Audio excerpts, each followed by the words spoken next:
What it feels like having Tourette's is that I have to work harder in some subjects. I need to,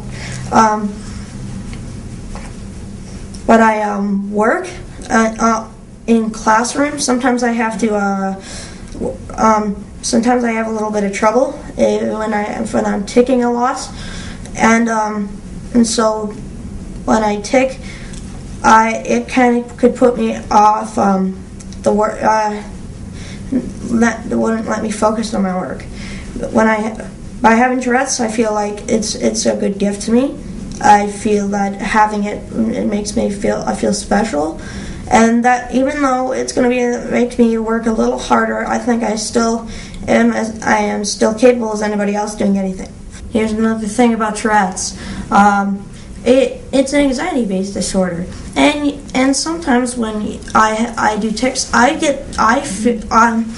when I see people doing tics and they do not know about Tourette's, I feel that there's something wrong. I think, they're staring at me, and I'm thinking, what the heck are they? Why are they looking at me like that? I just have Tourette's.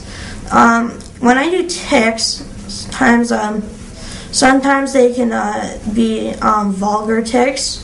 Sometimes I also, when I do some loud tics, people in restaurants like to look at me like an idiot, and I kind of feel that's really I feel really sad at that moment. But I do try to educate people about Tourette's and show them how Tourette's isn't a bad thing, and it's not a disease.